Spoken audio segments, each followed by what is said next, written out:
ಕರ್ನಾಟಕ ಪರೀಕ್ಷಾ ಪ್ರಾಧಿಕಾರದ ಕಡೆಯಿಂದ ಇವತ್ತು ಆನ್ಲೈನ್ ಮುಖಾಂತರ ಅಪ್ಲಿಕೇಶನ್ ಅಪ್ಲೈ ಮಾಡೋದಕ್ಕೆ ಪೋರ್ಟಲ್ ಓಪನ್ ಆಗಿದೆ.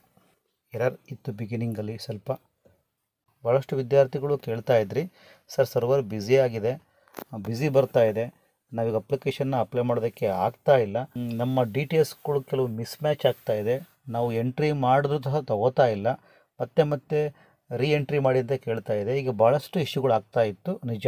ಬಟ್ ಈಗ ಆ ಇಶ್ಯೂಗಳೆಲ್ಲ ಸಾಲ್ವ್ ಆಗಿದೆ. ನಾನು ಈಗ ಜಸ್ಟ್ ಒಂದು ಅಪ್ಲಿಕೇಶನ್ನ ರಿಜಿಸ್ಟರ್ ಮಾಡಿದೆ. ಅಲ್ಲಿ ಯಾವುದೇ ರೀತಿ ಇಶ್ಯೂಸ್ ಕಂಡು ಬರಲಿಲ್ಲ, ಕರೆಕ್ಟಾಗಿ ಕಂಪ್ಲೀಟಾಗಿ ಆಯಿತು. ಸರ್ವರ್ ಸಹ ಈಗ ಬ್ಯುಸಿ ಇಲ್ಲ, ಫಾಸ್ಟಾಗಿ ಈಗ ರಿಜಿಸ್ಟರ್ ಆಗ್ತಾ ಇದೆ. ಈಗ ನೀವು ರಿಜಿಸ್ಟರ್ ಮಾಡೋ ಆಗಿದ್ದರೆ ನಿಮ್ಮ ಎಲ್ಲ ಡಾಕ್ಯುಮೆಂಟ್ಸ್ಗಳನ್ನ ರೆಡಿ ಮಾಡಿಕೊಂಡು ಅಪ್ಲೋಡ್ ಮಾಡಿ, ರಿಜಿಸ್ಟರ್ ಮಾಡಿ. ಏನಾದರೂ ಇಶ್ಯೂಸ್ ಕಂಡು ಬಂದರೆ ಕಾಮೆಂಟ್ಸ್ ಮಾಡಿ. ಕಂಪ್ಲೀಟಾಗಿ ಅಪ್ಲಿಕೇಶನ್ನ ಅಪ್ಲೈ ಮಾಡಿದ್ರೆ ಅಂತಹ ವಿದ್ಯಾರ್ಥಿಗಳು ಸಹ ಕಾಮೆಂಟ್ಸ್ ಮಾಡಿ, ರಿಮೈನಿಂಗ್ ಸ್ಟೂಡೆಂಟ್ಸ್ ಸಹ ಅಪ್ಲೈ ಮಾಡೋದಕ್ಕೆ ಅನುಕೂಲ ಆಗುತ್ತೆ. ರೈಟ್, ಅಪ್ಲಿಕೇಶನ್ನ ಅಪ್ಲೈ